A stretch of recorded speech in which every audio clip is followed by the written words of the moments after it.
teman-teman, apa kabarnya? Biasanya kalau ditanya apa kabarnya, jawabnya dahsyat, luar biasa, hebat. Yes. Semoga kabar teman-teman boleh seperti yang tadi ya, boleh dahsyat, boleh luar biasa. Nah, ketemu lagi hari ini kita di GoTNT Online Sharing. Sekalipun kita nggak bisa ketemu secara langsung, teman-teman, terus pantengin ya online sharing yang ada di Instagram @go_tnt dan di channel YouTube kita di Go Bogor Online Service. Jangan lupa ya, di subscribe, di like. Terus, hari ini kita mau belajar nih tentang cara pandang yang baru atau new perspective. Apalagi kan lagi zamannya kita dengerin kata-kata new normal ya.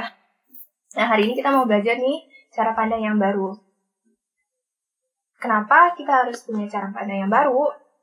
Kenapa? Karena ibaratnya cara pandang kita atau pemikiran kita itu diibaratkan dengan kamera, teman-teman. Misalnya nih ada kamera resolusinya rendah sama kamera resolusinya tinggi. Pasti hasil gambarnya lebih bagus yang kamera resolusinya tinggi dong. Begitu juga kalau misalnya ada kamera yang cuma bisa pengaturannya hitam putih. Sama yang ini bisa macam-macam, bisa warna-warni, bisa warna yang cerah juga. Pastinya lebih menarik dengan kamera yang ini dong. Kamera yang bisa macam-macam ini daripada kamera yang hitam putih. Itu juga kalau misalnya kita dalam hidup kita, kalau kita nih cara pandang kita tuh benar, hidup kita tuh bakal benar deh. Kayaknya indah, hidup kita tuh penuh syukur, hidup kita tuh penuh sukacita, hidup kita kayaknya maksimal gitu. Tapi kalau misalnya cara pandang kita salah atau cara kita berpikirnya tuh beda, ibaratnya kayak kamera yang tadi, kamera resolusinya rendah, ya hidup kita tuh kelihatannya kayaknya kurang, kayaknya hidup kita mungkin hancur, atau mungkin kelihatannya hidup kita kayaknya kurang mujur banget, atau maksudnya gak banget deh kalau dibandingin sama hidup orang lain gitu. Nah, karena itu penting banget kita punya cara pandang yang benar. Cara pandang yang benar. Apalagi di masa-masa ini, kan kita dihadapin sama tantangan-tantangan yang baru, yang semakin mendorong kita keluar dari zona nyaman kita. Yang dari sebelumnya mungkin kita udah punya pergumulan, udah punya tantangan pribadi, terus tambahin lagi nih sama masa pandemi ini. Nah, kita di sini mau buka di Mazmur 73 ayat 1-28. Kita mau buka yang ayat pertama. Judulnya tuh pergumulan dan pengharapan. Oke, hidup kita tuh nggak lepas ya dari namanya pergumulan sama pengharapan. Ada aja sih yang kita hadapi, ada juga yang kita harapin kayak gitu. Kita baca ayat 1. Mazmur Asaf, sungguhnya Allah itu baik bagi mereka yang tulus hatinya, bagi mereka yang bersih hatinya. Nah, siapa sih yang tulis Mazmur 73 ini? Yang Mazmur 73 ini tulis oleh Asaf. Teman-teman, apakah teman-teman kenal Asaf? Asaf itu adalah pemimpin musik Imam Lewi di Bait Allah. Jadi, dia tuh ibaratnya kayak yang memimpin musik lah di dalam Bait Allah. Pastinya kalau dengan kata pemimpin itu gak asal-asalan ya, maksudnya dia tuh menjalani kualifikasi, menjalani proses sampai dia bisa dipilih jadi seorang pemimpin. Begitu juga bagi Asaf nih. Asaf pemimpin musik di Bait Allah itu kan wah banget dong. Dia pastinya ngejalanin banyak pelatihan. Dia juga keluarganya nih dari kecil udah keluarganya itu udah melayani Tuhan dari dulu. Berarti dari kecil udah kenal Tuhan lah ya. Maksudnya udah mengerti firman Tuhan. Dia juga bilang kan, di sini dia tahu Tuhan tuh baik. Dia kenal siapa Tuhan itu. Tapi itu nggak menjamin hidup dia bebas dari pergumulan loh teman-teman. Kalau kita buka di ayat 2, tetapi aku sedikit lagi, maka kakiku terpeleset, nyaris aku tergelincir. Ayat 3, sebab aku cemburu kepada pembual-pembual kalau aku melihat kemunculan orang-orang fasik. Ternyata dia iri hati loh teman-teman. Dia iri sama orang-orang yang gak kenal Tuhan, orang-orang yang fasik gitu. Kenapa?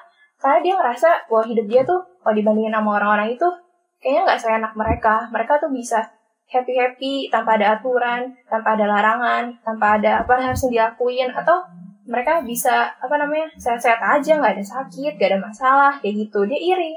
Nah, teman-teman,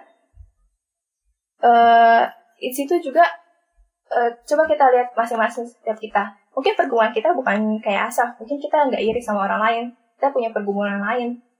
Tapi apakah teman-teman saat ini kita fokusnya sama pergumulan itu atau masih sama Tuhan nih? Karena kalau kita lihat di Asaf, dia udah mulai beralih fokusnya bukan sama Tuhan. Ketika dia mulai iri itu, dia mulai dia bilang dia tahu, tapi dia gak merasakan itu dari hatinya. karena dia membandingkan hidupnya dengan orang lain. Nah, begitu juga teman-teman, kita harus mulai hati-hati nih kalau kita udah mulai ngerasa hubungan kita sama Tuhan tuh rutinitas aja. Atau ketika kita datang sama Tuhan, kita nggak lagi bersukacita. Ketika kita mau ucap syukur, ya mau ucap syukurnya cuma di mulut aja. Ketika kita mau saat teduh, kita nggak ada gregetnya lagi, apa sih yang hari ini Tuhan mau kasih tahu sama aku, kayak gitu. Itu teman-teman, kita harus udah mulai hati-hati, karena di saat itu, kita tuh dihadapkan sama dua pilihan, yaitu Tuhan atau ego masalah kita, kayak gitu. Tuhan atau keadaan kita, kayak gitu. Nah, teman-teman, kalau kita pilih yang lain nih, alias kita pilih selain Tuhan, itu tuh ibarat kita bisa tergelincir dan malah pakai kekuatan kita sendiri yang buat kita ya semakin terpuruk aja hidupnya gitu, semakin yang tadinya ada kelihatan jelek, tambah jelek lagi aja gitu hidup kita. Darinya yang tadinya udah warnanya tuh makin pudar hidup kita, tambah lagi jadi hitam putih hidupnya, kayak gitu loh. Nah, tapi nih ada hal yang kita bisa pelajari dari Asaf ketika dia di kondisi itu. Ketika dia dalam kondisi yang namanya bergumul sama rasa iri hatinya, dia punya pergumulan. Tapi dia nggak justru menjauh sama Tuhan. Apa sih yang dia lakuin? Yang pertama, dia itu tetap dekat dengan Tuhan. Kalau kita buka di ayat 21-23, ketika hatiku merasa pahit dan buah pinggangku menusuk-nusuk, rasanya aku dungu dan tidak mengerti. Seperti hewan aku di dekatmu, tapi aku tetap di dekatmu, engkau memegang tangan kananku. Di situ dibilang, ketika dia mulai khawatir, ketika dia mulai ragu sama janji Tuhan, di situ dia mulai gak bisa lagi melihat kebaikan Tuhan. Dia mulai gak bisa fokus, bukan gak melihat, tapi kayak gak bisa fokus tuh kalau Tuhan tuh bener-bener baik kayak gitu. Nah, tapi di sini dia pilih untuk tetap dekat dengan Tuhan. Nah, ini tuh step pertama buat dia punya cara pandang yang baru. Buat dia nggak lagi fokus sama masalah, nggak lagi fokus sama pergumulan dia. Yaitu dia tetap dekat dengan Tuhan. Sekalipun dia nggak mengerti, sekalipun dia kayaknya punya pilihan yang tadi. Dia punya pilihan buat ikut-ikutan orang-orang fasik itu. Dia punya pilihan buat udahlah, pause dulu pelayanannya. Atau udah, ntar dulu deh saat teduhnya, tunggu perasaan baik dulu kayak gitu. Dia nggak milih kayak gitu loh teman-teman. Kita mungkin kadang rasanya kayak perasaan kita nggak baik, ya udahlah, ntar dulu saat teduhnya, atau ntar dulu deh pelayanannya, ntar dulu ikosnya, ntar dulu ibadahnya, ntar dulu ngelakuin firman Tuhannya, kayak gitu. Tapi enggak, Asaf tuh tetap dekat loh dengan Tuhan. Bahkan di ayat 15 dibilang, seandainya aku mau berkata-kata seperti itu, maka sungguhnya aku telah berkhianat kepada angkatan anak-anakmu. Terus kita lihat di versi Good News Translation-nya itu, gimana ya Good News Translation itu, ininya tuh, kalau di Good News Translation itu, if I had said such things, I would not be acting as one of your people. Jadi dia bilang, di situ tuh dia menunjukkan bahwa dia tuh masih melakukan apa yang jadi rutinitas dia, apa yang menjadi kehidupan dia sebagai seorang pelayan, maksudnya sebagai seorang pemimpin musik di Bait Allah gitu. Dia nggak melalaikan, nggak meninggalkan apa yang jadi tugas dia gitu. Sekalipun di saat itu dia benar-benar bimbang, dia nggak tahu lagi mau kayak gimana, karena dia nggak tahu rencana Tuhan tuh kayak gimana dalam hidup dia bingung kayak gitu. Nah, teman-teman, kalau kita lagi bingung, lagi bimbang, justru kita tetap dekat dengan Tuhan ya teman-teman. Justru kita harus bersyukur kalau kita diingetin untuk oikos, untuk ibadah, tetap teman-teman lakuin, tetap saat teduh, tetap oikos gitu. Sekalipun mungkin kalian lagi keadaan yang bimbang. Sampai kita masuk nih ke tahap yang kedua, yaitu di ayat 17, sampai aku masuk ke dalam tempat kudus Allah dan memperhatikan kesudahan mereka. Nah, di situ apa yang dilakuin Asaf adalah dia masuk ke tempat kudusnya Tuhan, atau masuk ke dalam hadiratnya Tuhan.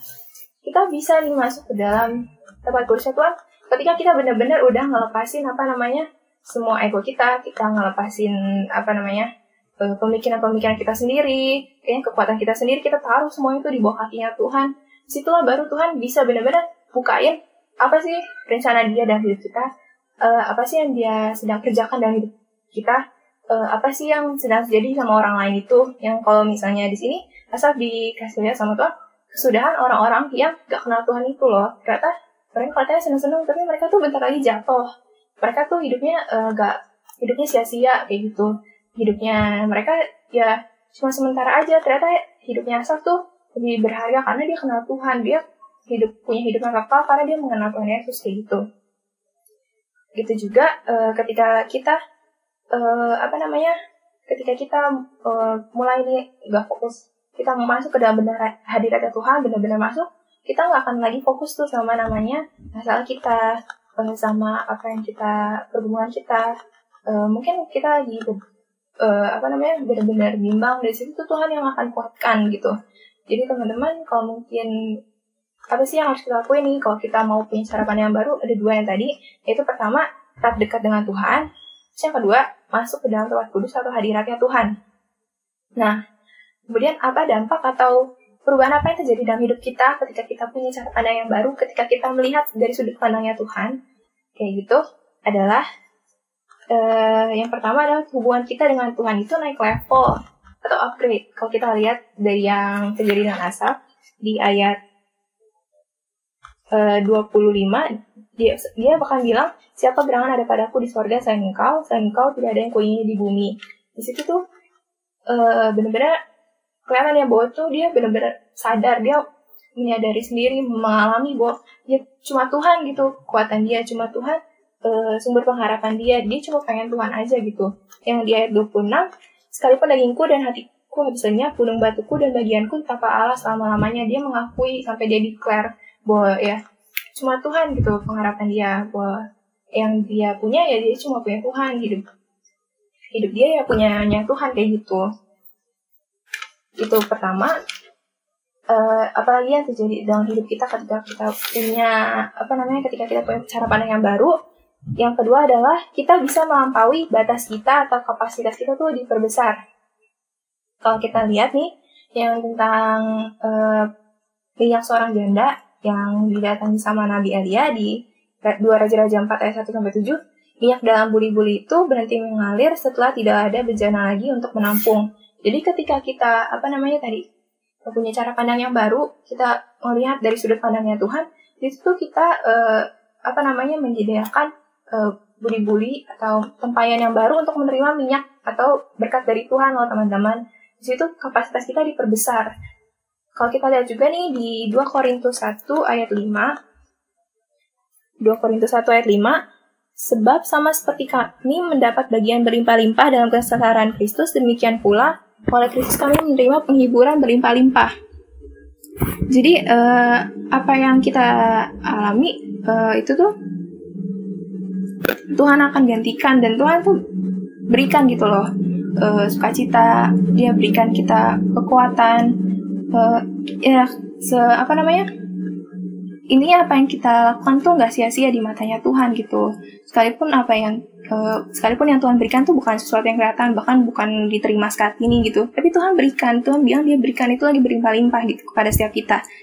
Jadi teman-teman, ketika kita nih punya cara pandang yang baru, hubungan kita sama Tuhan tuh bisa pertama upgrade, dan yang kedua kita bisa melampaui batas kita atau kapasitas kita tuh diperbesar.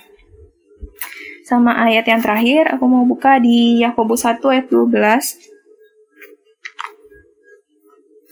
Yakobus 1 ayat 12.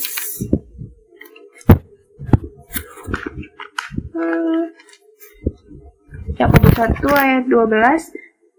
Berbahagialah orang yang bertahan dalam pencobaan, sebab apabila ia sudah tahan uji, ia akan menerima mahkota kehidupan yang dijanjikan Allah kepada barang siapa yang mengasihi dia.